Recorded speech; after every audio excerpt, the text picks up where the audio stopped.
పరిశుద్ధ గ్రంథములు తెరిచి చూడండి. సంఖ్యాకాండము 33వ అధ్యాయము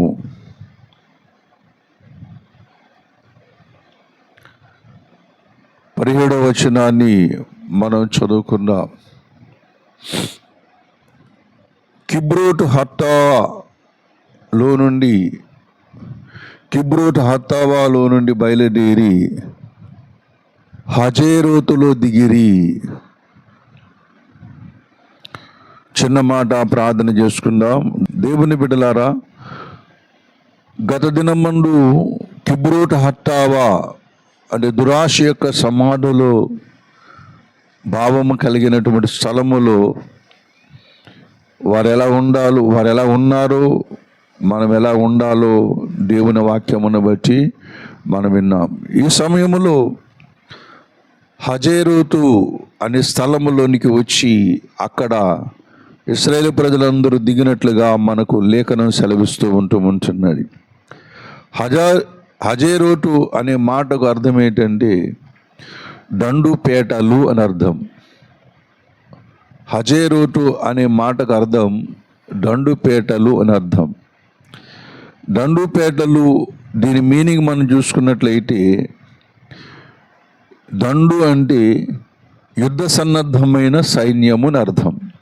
దండు అంటే యుద్ధ సన్నద్ధమైన సైన్యము, లేక రాజ్యాన్ని శత్రుదాడి నుండి కాపాడే దళం అని అర్థం.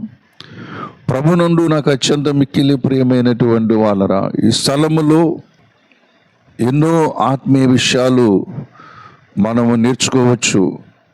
దేవుని బిడ్డలారా, దేవుని వాక్యమును అందుకుని ఎన్నో సంగతులు నేర్చుకుంటూ ఉంటున్నాం, ఇంకా నేర్చుకోబోతూ ఉంటున్నాం. కీర్తనాకారుడు అంటూ ఉంటాడు కదా, దివారాత్రము దానిని ధ్యానించేవాడు ధన్యుడు అని పిలుస్తూ ఉంటున్నాడు.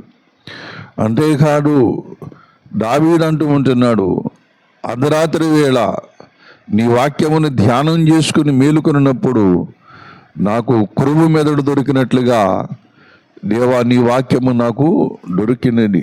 తన ఆత్మీయ జీవితానికి, తన యొక్క భౌతిక జీవితానికి, తన దేశాన్ని పరిపాలించడానికి కావలసినటువంటి జ్ఞానము, బలము, ఐశ్వర్యము, మరి అన్నీ కూడా సామర్థ్యము అన్నీ కూడా దేవుని వాక్యమును బట్టి దావీదు ఈ భూమి మీద నడిపించబడ్డాడని దేవుని వాక్యము మనము దేవుని వాక్యములో చూడగలుగుతూ ఉంటున్నాం. అందుకని అపోస్తలుడైన పౌలు కూడా ఫిలిప్పీ సంఘము ద్వారా బయలుపరుస్తున్నాడు, బుద్ధి జ్ఞానముల సర్వసంపదలు క్రీస్తునందు మనకి గుప్తమై ఉన్నమంటూ ఉంటాడు. కాబట్టి దేవునిలో ఉన్న ఐశ్వర్యము చేత మనము ఈ భూమి మీద బలవంతులం కావాలి, శక్తిమంతులం కావాలి. మన సెక్యూరిటీ, మన యొక్క బలము మన ప్రభు యొక్క వాక్యములోనే దేవుడు మన కొరకు సిద్ధపరిచారని ప్రతి ఒక్కరు కూడా గ్రహించాలని మనం చేస్తూ ఉంటున్నాను. ప్రభునందు ప్రియమైనటువంటి వాళ్ళరా, యుద్ధ సన్నద్ధమైన సైన్యము రాజ్యాన్ని శత్రు దాడి నుండి కాపాడే దళము అనే మాట ఇక్కడ కనబడుతుంది. అంతేకాదు ఈ హజేరోతు అనే స్థలము కూడా దేవుడు గొప్ప రక్షణ వ్యవస్థను సిద్ధపరుస్తున్నట్లుగానే మనకు కనబడుతూ ఉంటున్నది. సర్వలోకానికి గొప్ప రక్షణ వ్యవస్థను దేవుడు తన అనాది కాలములో ఉన్నటువంటి ఆలోచనలను ఇక్కడ ఇశ్రాయేలు ప్రజల ద్వారా సర్వ ప్రపంచానికి పరిశుద్ధ గ్రంథము ద్వారా తెలియజేస్తూ ఉన్నాడు. తన యొక్క సువార్తను, లేక తన యొక్క చిత్తాన్ని, తన యొక్క ప్రణాళికను మరి పరిశుద్ధ గ్రంథము ద్వారా ఇశ్రాయేలు ప్రజల ద్వారా, అబ్రహాము సంతానమైనటువంటి ఇశ్రాయేలు ప్రజల ద్వారా దేవుడు సర్వ ప్రపంచానికి తెలియజేస్తూ ఉంటున్నాడు. భూదిగంత నివాసులారని పిలుస్తున్నాడు, ప్రయాసపడి భారం మోసుకున్నటువంటి సమస్త జనులారని పిలుస్తున్నాడు, రాష్ట్రములారని పిలుస్తూ ఉంటున్నాడు, దేశములారని పిలుస్తూ ఉంటున్నాడు.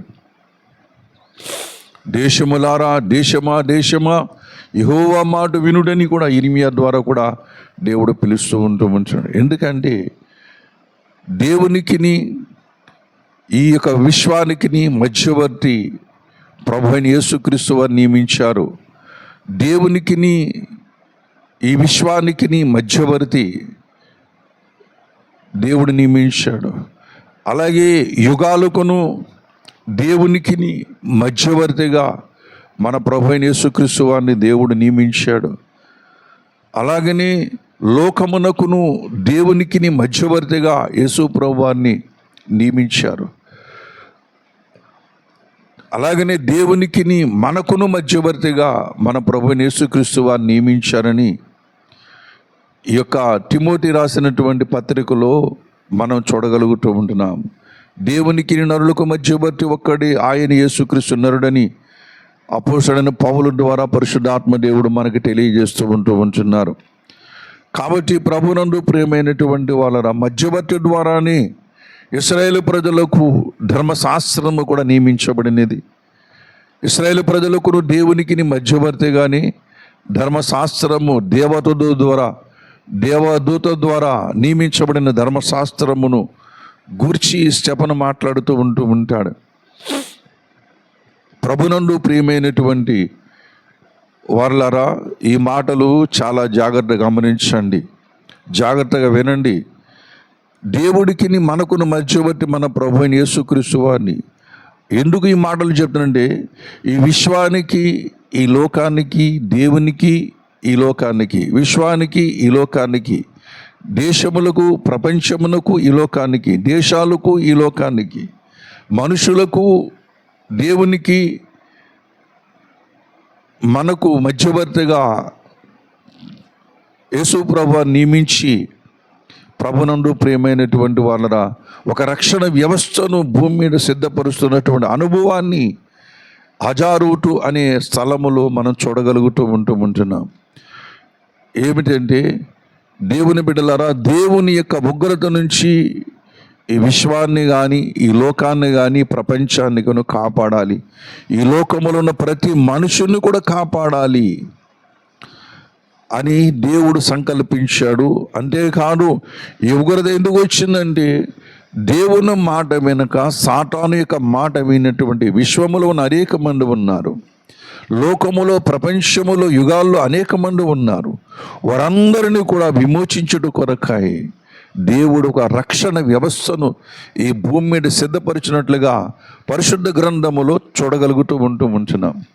అందుకొరకు రక్షణ వ్యవస్థను సిద్ధపరచడానికి ఒక వ్యక్తిని, ఒక మనిషిని ఏర్పాటు చేసుకుని, ఆ మనుషుల్లోంచి అనేకమైన జనాంగాలు తీసుకుని వచ్చి ఆ జనాంగములను ఒక దేశముగా, ఒక ప్రభునందు ప్రియమైనటువంటి వాళ్ళను సిద్ధపరిచి ఆ జనాంగములో నుంచి రక్షణ వ్యవస్థకు ఫౌండర్ అండ్ ప్రెసిడెంట్, అధ్యక్షుడు అనుకోవచ్చు, ఆయనే నిర్మాణకుడు, ఆయనే మూల విరాట్ పురుషుడు అనుకోవచ్చు. ఆయన పేరే మన ప్రభు అయిన యేసుక్రీస్తు. రోమాపత్రిక 9వ అధ్యాయం 5వ వచనము చదువుకున్నాను చూడండి. పితరులు వీరు వారు శరీరమును బట్టి క్రీస్తు వీరిలో పుట్టెను. ఈయన సర్వాధికారిని దేవుడై ఉండి నిరంతరము స్తోత్రార్హుడై ఉన్నాడు. ఆమీన్. ప్రభునందు ప్రియమైనటువంటి వాళ్ళరా, దేవుడు ఒక రక్షణ వ్యవస్థను ఇశ్రాయేలు ప్రజల్లో సిద్ధపరుస్తూ ఉంటున్నాడు. రక్షణ ఇశ్రాయేల్లోంచే రావాలని, రక్షణ ప్రభునందు ప్రియమైనటువంటి వాళ్ళరా ఆ మధ్య ప్రాచ్యములో ఉన్నటువంటి ఇశ్రాయేల్ దేశములో నుంచే రావాలని లేఖనము మనకి తేటగా తెలియజేస్తుంది. మధ్య ప్రాచ్యములో జరిగిన అనేకమైన సంగతుల గురించి మరి అనేక మంది బైబిల్లో ఉన్న ప్రవక్తలు కానివ్వండి, హైందవుల్లో ఉన్న ప్రవక్తలు కానివ్వండి, ఇస్లాములో ఉన్న ప్రవక్తలు కానివ్వండి, అనేక మంది దేవుని బిడ్డలారా ఈ యొక్క రక్షకుడు గురించి, ఈ యొక్క యేసు ప్రభువారి గురించి, ఈ యొక్క విరాట్ పురుషుడు గురించి అందరూ చెప్పుకుంటూ వచ్చారు.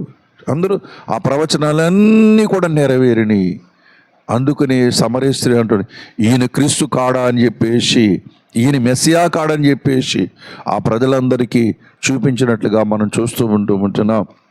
ఆ రక్షణ వ్యవస్థలో ప్రభునందు ప్రియమైనటువంటి వాడు దేవుడు మనల్ని పిలిచి, తన యొక్క అద్భుతమైనటువంటి సర్వోన్నతమైన పిలుపుతో మనల్ని పిలిచి ఆ రక్షణ వ్యవస్థలో, రక్షణ ప్రణాళికలో దేవుడు మనల్ని చేర్చాడు. దేవునికి మహిమ కలుగునగాక, దేవునికి స్తుతి కలుగునగాక.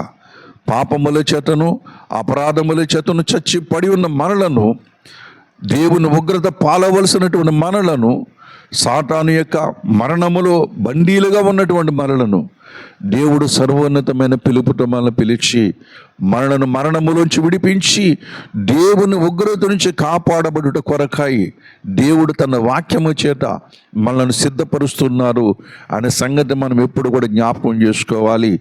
దేవుని బిడ్డలారా, ఇశ్రాయేలు ప్రజల్లోంచి రక్షణ వ్యవస్థ మూలకారకుడైనటువంటి మన ప్రభు అయిన యేసుక్రీస్తు వారు మనకు దొరికి మన బ్రతుకులను భూమి మీద సార్థకం చేసి ధన్యుడి చేశాడని మనము దేవుని బిడ్డలారా ప్రభువుని ఎల్లప్పుడూ కూడా స్తుతించుకుంటూ ఉండాలని మనము ఉంటున్నాను. దేవుని బిడ్డలారా, మరి సమయంలో దేవుడు ఈ రక్షణ వ్యవస్థలో దేవుడు మనకి ఇచ్చాడు గనుక దీనిని మనము చాలా జాగ్రత్తగా కాపాడుకోవాలి. రక్షణ చాలా విలువైనది. వెండి బంగారముల కంటే, ఈ భూమి మీద ఉన్న ఐశ్వర్యం అంతటి కంటే రక్షణ చాలా విలువైనది. యేసు ప్రభు అన్నిటికంటే విలువైనటువంటి వాడు. అందుకని యేసు ప్రభు వారు అన్నారు, ఒకడు సర్వలోకమును సంపాదించుకొని తన ప్రాణము పోగొట్టుకుంటే ఏమి ప్రయోజనము? అనగా రక్షణ ఈ భూమి మీద ఐశ్వర్యంతో బ్రతకొచ్చు, భూస్వాములుగా బ్రతకొచ్చు, ఉన్నతమైన పదవుల్లో బ్రతకొచ్చు, ఎంతెంతో ఉన్నతమైన స్థితి కలిగి బ్రతకొచ్చు. దేవుని బిడ్డలారా, గొప్ప గొప్ప నివాసాల్లో ఉండొచ్చు, వెండి బంగారములు పళ్ళెములతో అలంకరించుకోవచ్చు, గృహాన్ని అలంకరించుకోవచ్చు. కానీ ఎంత అలంకరించుకున్నా ఈ లోకము చేత నువ్వు గొప్పవాడివి, ధనవంతుడు అనిపించుకోగలుగుతావు, కానీ నీ ప్రాణాన్ని మరణము నుంచి కాపాడుకోలేవు.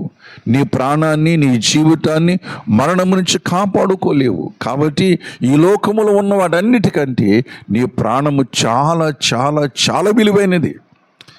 చాలా చాలా విలువైన, అది శాశ్వతమైనది. నీ ఆత్మ, నీ శరీరము, నీ ప్రాణము శాశ్వతమైనది. అవి గాల్లో కలిసిపోవండి. ప్రభునందు ప్రియమైనటువంటి వాళ్ళరా, మాయమైపోతారు. చనిపోయిన తర్వాత ఎక్కడికి వెళ్ళిపోయినా మనకి మాయమైపోయినట్టు కనబడుతూ ఉంటారు. మాయమైపోయాడండి అని చెప్పేసి చనిపోయి మాయమైపోయాడు అని చెప్పేసి అనుకుంటూ మాయమైపోలేడు, ఉన్నాడు. నీకు తెలియని లోకములో ఉన్నాడు. అక్కడే ఉండి వాళ్ళు అక్కడ ఉంటున్నారు. అందరూ బ్రతికే ఉన్నారు, ఎవరు చనిపోలేడు. ఈ లోకమును విడిచి మరొక లోకానికి వెళ్ళారంటే, దేవుని బిడ్డలారా, మనం ఈ ఊరు విడిచి ఇంకో ఊరు ప్రయాణం చేసినట్లుగా వాళ్ళు కూడా ఈ యొక్క లోకములో నుంచి మరో లోకానికి ప్రయాణమే వెళ్ళారు.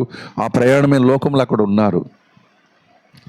కాబట్టి అందరూ ఉన్నారు గనుక ఆ ప్రభునందు ప్రియమైనటువంటి వాళ్ళరా, మనము కూడా దేవుని వాక్యమును బట్టి ఈ గొప్ప రక్షణను మనం కాపాడుకోవాలి. మన జీవితాన్ని, లేదా మన శరీరాన్ని, మన ప్రాణాన్ని, మన యొక్క ఆత్మను కూడా కాపాడుకోవాల్సిన బాధ్యత నీ మీద ఉంది. అందుకనే నీ రక్షణకు నిన్నే కావలుగా ఉంచాడు. నీ రక్షణకు నిన్నే కావలుగా ఉంచాడు. దేవుడు చెప్పాడు, ఇగో రక్షణ వ్యవస్థ ఇశ్రాయేల్ దేశంలో మరి స్థాపించబడింది. నజరుడైన యేసుక్రీస్తు ప్రభువు వారు అక్కడ శిలువను మరణించారు. ఆ మరణము ద్వారా, ఆ యజ్ఞము ద్వారా ప్రతి మానవుడు రక్షణ పొందుకోవాలని దేవుడు ఆజ్ఞాపిస్తూ ఉన్నాడు. ఆ ఉన్నతమైన పిలుపును పొందుకొని రక్షణ పొందుకున్నటువంటి మన జీవితంలో దేవుని బిడ్డలారా, ఈ రక్షణ నీకు ఇచ్చాడు దేవుడు. ఈ రక్షణ నీకు ఉచితంగా ఇచ్చాడు. రక్షణ ఉచితమే, నీటి వస్త్రాలు కూడా ఉచితమే. కాబట్టి ఈ రక్షణను, దేవుడిచ్చిన నీటిని, నీ భక్తిని ఈ భూమి మీద కాపాడుకోవాలంటే మొట్టమొదటిగా నీకు నీవే కావలిగా ఉండాలి. నీ ప్రాణమునకు నీవు ఉపకారిగా ఉండాలి. నీ ఆత్మకు నీవు ఉపకారిగా ఉండాలి. నీ దేహమునకు నువ్వు ఉపకారిగా ఉండాలి. మొట్టమొదటిగా నీ ప్రాణానికి, నీ ఆత్మకు, నీ దేహానికి నీవు ఉపకారం చేసుకోవాలి. అంటే దీన్ని కాపాడుకోవాలి.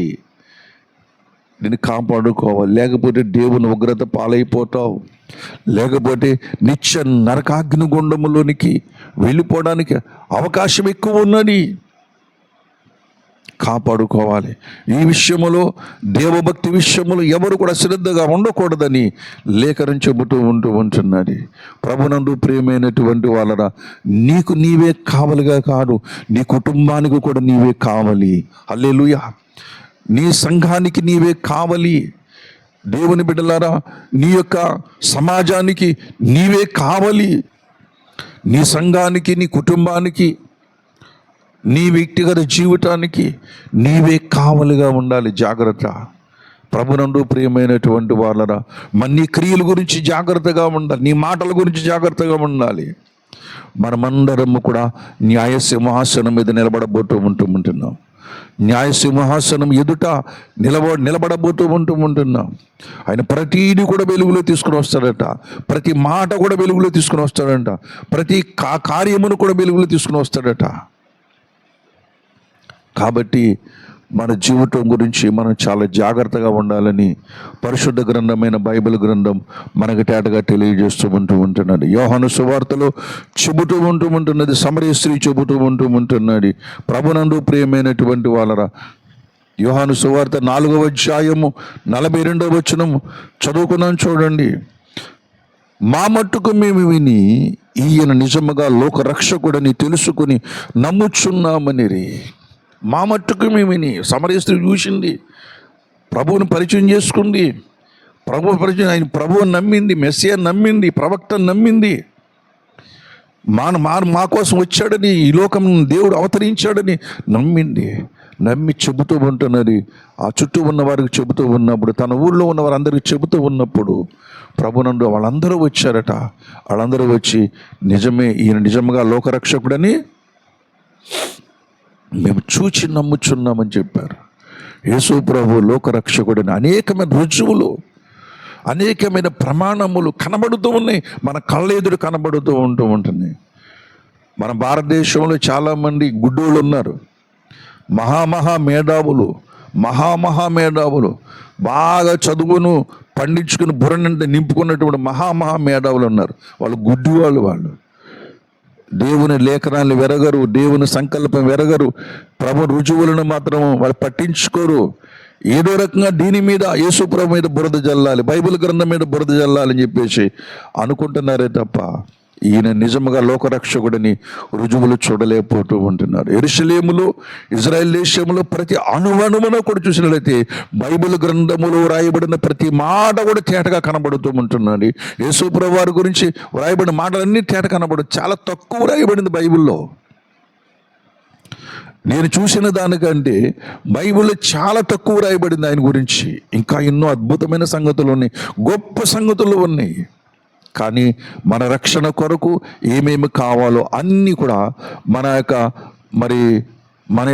మన దేవుని విశ్వసించడం కొరకు ఏమేమి కావాలో అన్ని విషయాలు కూడా పరిశుద్ధాత్మ దేవుడు వ్రాయించాడు.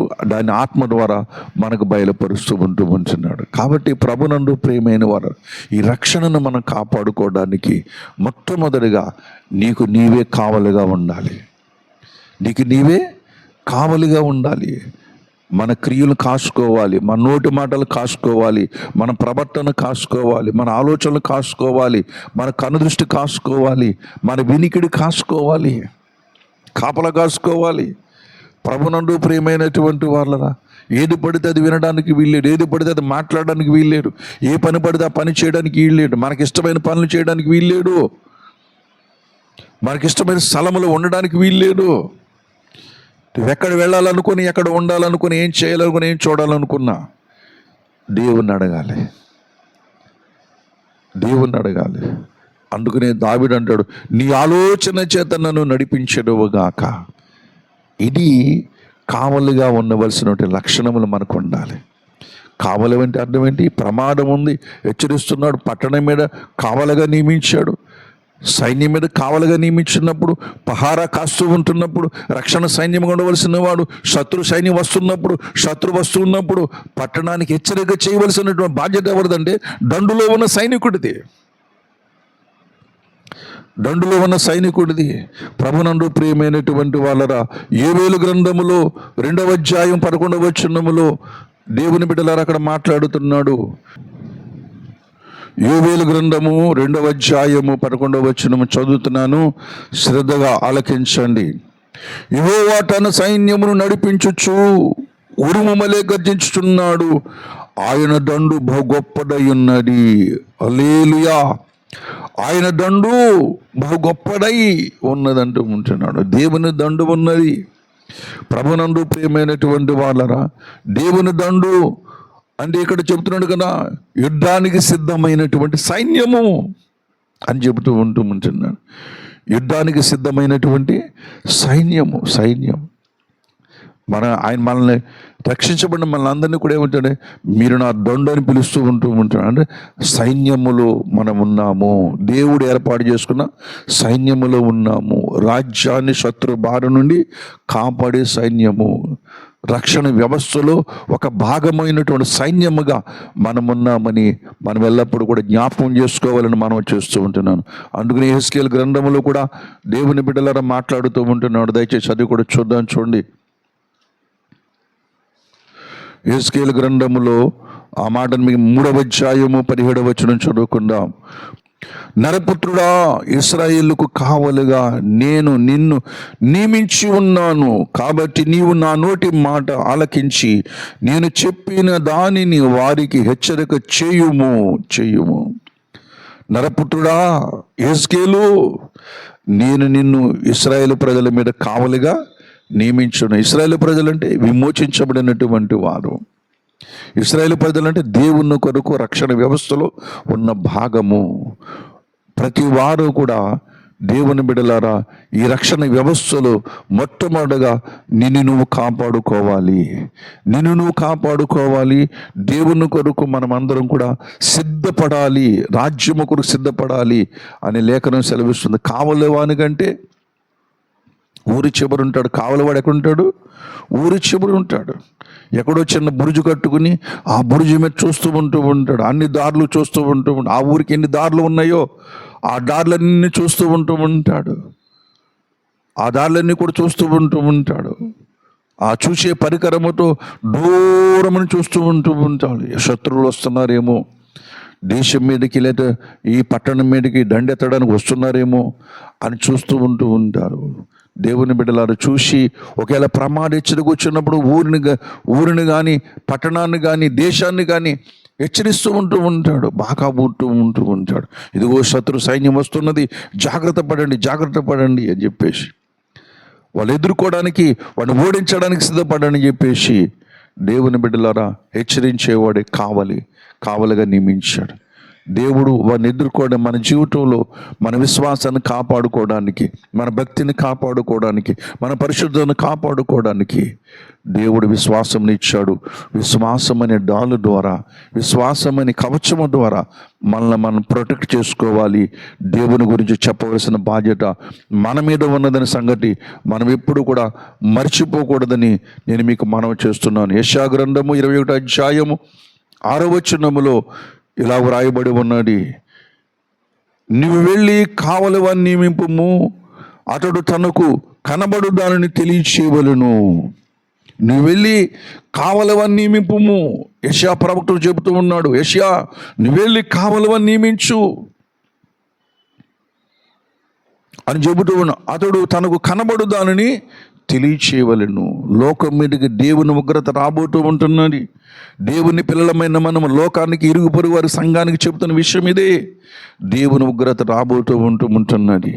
దేవుని యొక్క మహారౌద్రం భూమి మీదకి రాబోతూ ఉంటున్నది. మరణములో ఉన్నవారులారా, పాపములో ఉన్నవారులారా, సాతానిక అధికారములు ఉన్నవారులారా, ఆకాశం వైపు చూడండి, దేవుని వైపు చూడండి అని మనము సువార్త లోకానికి ప్రకటించటమే, రాబోయే ఉగ్రత తప్పించుకోవడానికి ప్రకటించటమే, పాపము నుంచి విడుదల పొందని ప్రకటించటమే, మరణములోంచి జీవం రమ్మని ప్రకటించటమే మనం చేయవలసిన పని. ప్రభునందు ప్రియమైనటువంటి వాళ్ళరా, దేవుని బిడ్డలారా, ఇక్కడ చెబుతూ ఉంటున్నాడు, నియమిస్తూ ఉంటున్నాడు, కావలివాన్ని నియమిస్తూ ఉంటున్నాడు. మనం కాపాడుకుంటున్నామా?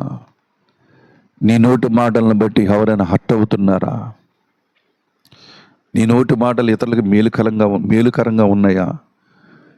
నువ్వు నడుస్తున్న నడవడిక నీకును ఇతరులకి ఆశీర్వదకరంగా ఉన్నదా? దేవుని బిడ్డలారా, నీ నోట వస్తున్న మాటలు ఇతరులను ఆదరిస్తున్నాయా, కించపరుస్తున్నాయా, బాధపరుస్తున్నాయా? నీ క్రియలు దేవుని చూపిస్తున్నాయా? నీ క్రియలు దేవుని చూపిస్తున్నాయా?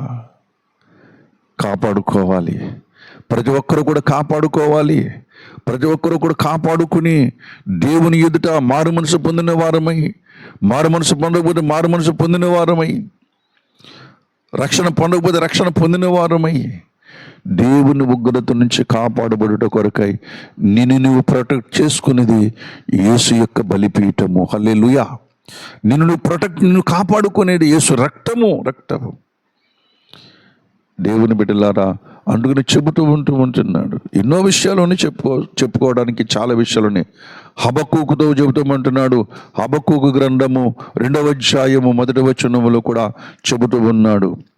2వ వచనం, యెహోవా నాకు ఇలాగూ సెలవిచ్చెను, చదువువాడు పరిగెట్టుచు చదువు వీలు కలిగినట్లు నీవు ఆ దర్శన విషయమును పలకల మీద స్పష్టముగా వ్రాయుము. 1వ వచనం చదువుతూనే ఉండండి.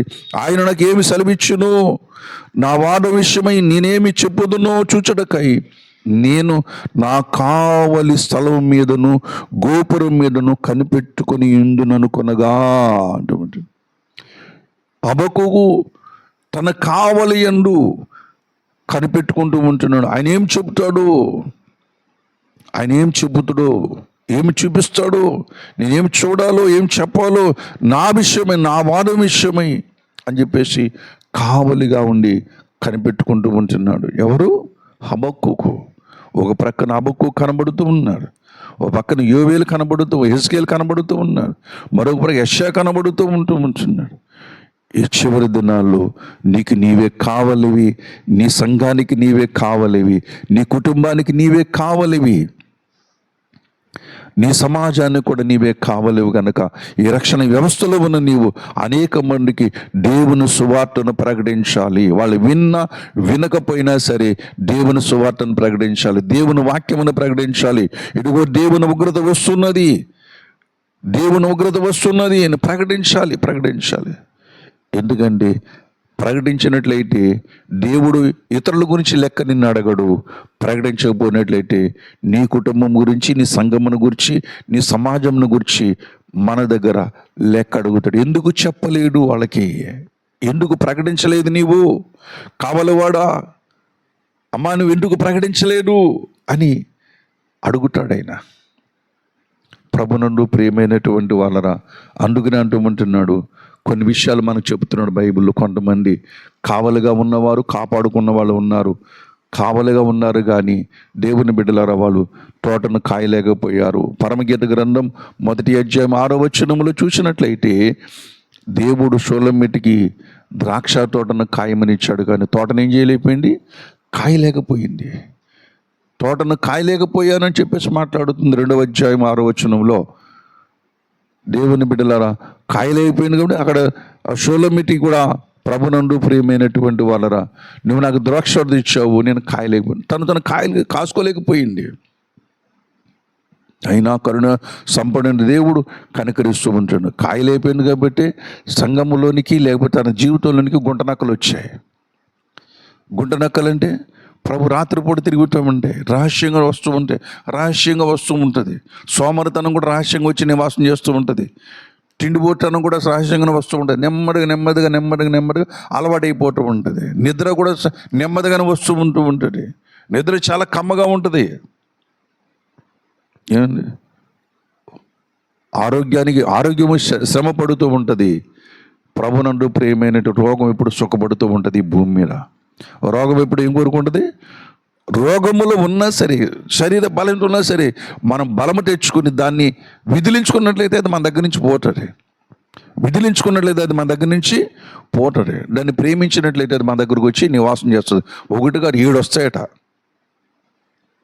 కాబట్టి దాన్ని ప్రేమించకూడదు. నిద్ర ఏందో ఆసక్తి విడమంటూ ఉంటాడు. నువ్వు తిండిపోతువని ఎడల కత్తి పెట్టుకోమంటూ ఉంటాడు.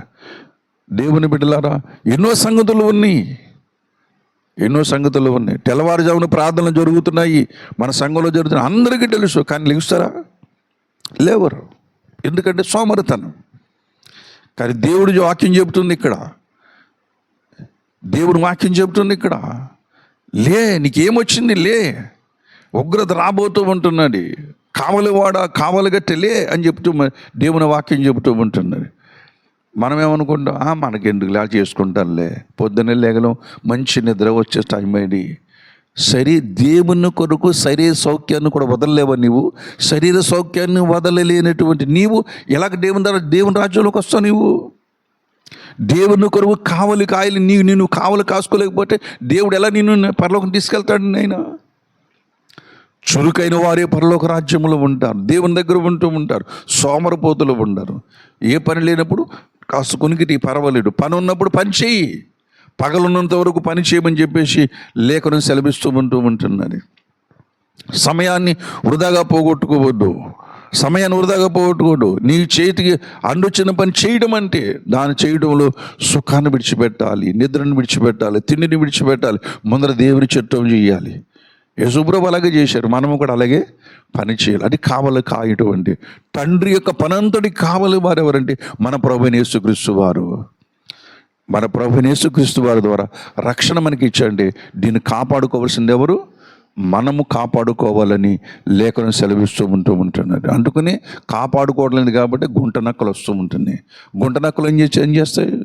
ప్రభునందు ప్రియమైనటువంటి వాళ్ళను ఇల్లంతా తొలిచేస్తూ ఉంటాయి.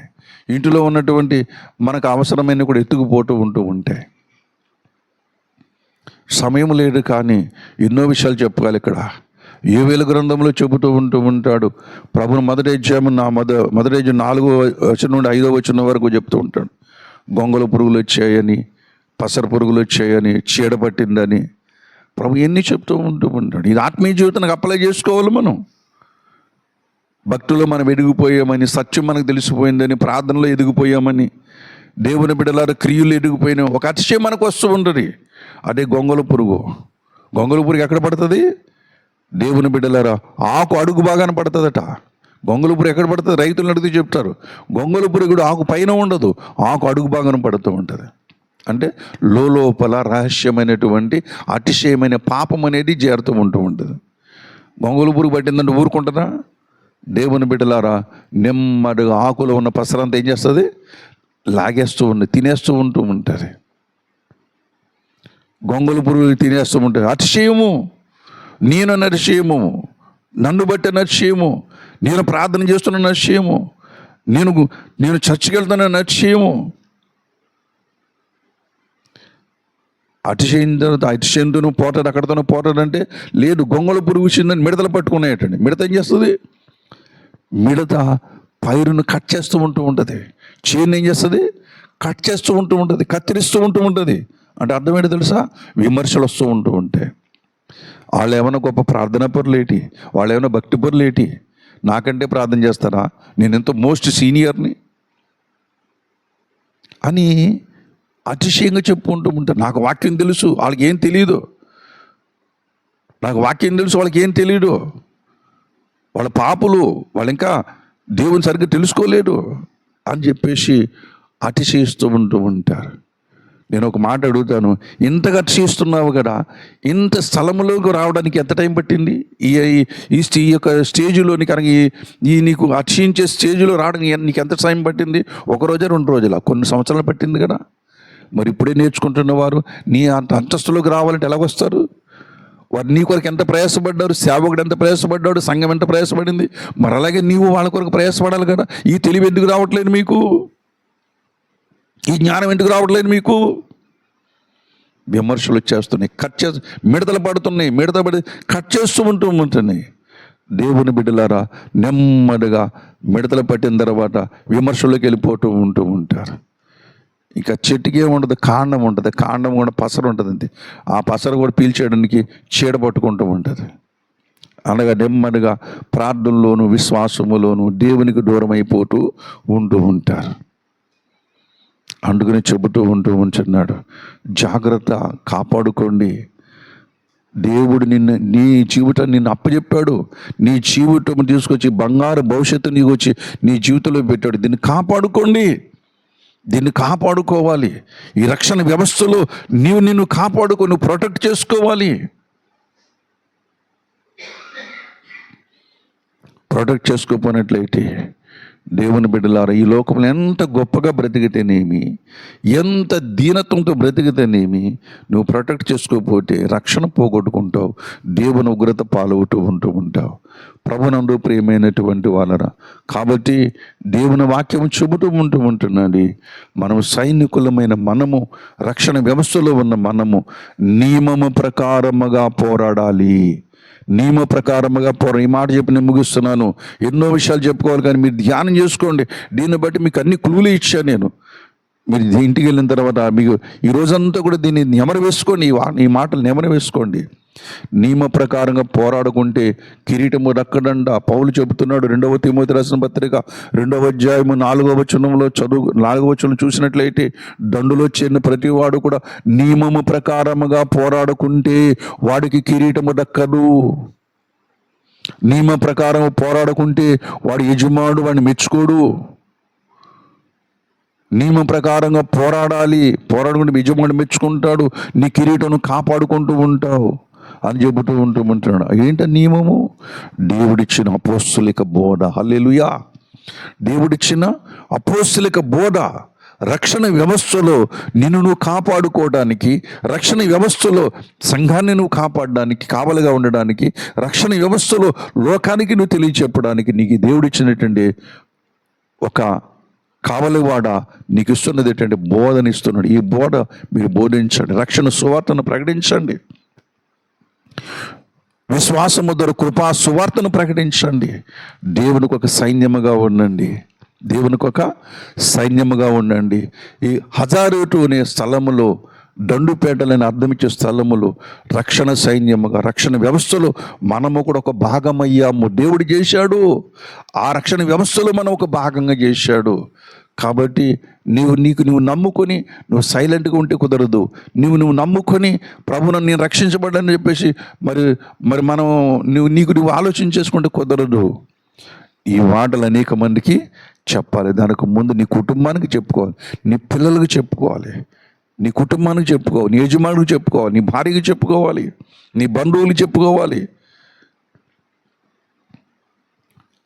దేవుని బిడ్డలారా, ప్రభునందు ప్రియమైన వాళ్ళరా, ఆ యెరికో పట్టణములో ఉన్నటువంటి స్త్రీ ఎలాగైతే తన కుటుంబాన్ని, రాహాబు ఎలాగైతే తన కుటుంబాన్ని దేవుని నడిపించుకుందో, కొర్నేలు ఎలాగైతే తన కుటుంబాన్ని, తన బంధువులు నడిపించుకున్నాడో, ఆ జైలు అధికారి ఎలాగైతే తన కుటుంబాన్ని, తన బంధువులంతా నడిపించుకున్నాడో, అలాగే మనము కూడా అనేకులకు దేవుని సువార్తను ప్రకటించి కొన్ని ఆత్మలు మనం సంపాదించాలి. అలాగా బోధ ద్వారా. కనుక ప్రభునందు ప్రియమైనటువంటి వాళ్ళరా, ఈ లోకములో సంఘానికి, కుటుంబానికి, సమాజానికి కావలి గట్టిగా నియమించాడు. సోలొమోను గ్రంథం ప్రకారం, పరమగీత గ్రంథం ప్రకారంగా కావలి వానిగా నియమించాడు. దేవుని బిడ్డలారా, పరిశుద్ధ గ్రంథం ఆధారముగా ఈ కావలి నువ్వు జాగ్రత్త కాస్తావో, లేకపోతే ఈ కావలిలో నువ్వు ఒక దేవునికి బలమైన సాధనంగా ఉంటావో, లేకపోతే ప్రభునందు ప్రియమైనటువంటి వాళ్ళు ఈ బాధలు నాకు ఎందుకని చెప్పేసి నిద్రపోతావు, నీ ఇష్టం. నిద్రపోతే ఒక దేవుని ఉగ్రత ఉన్నది, మెలకువకుంటే దేవుని కిరీటాలు ఉన్నాయి. నిద్రపోతే ఉగ్రత ఉన్నది.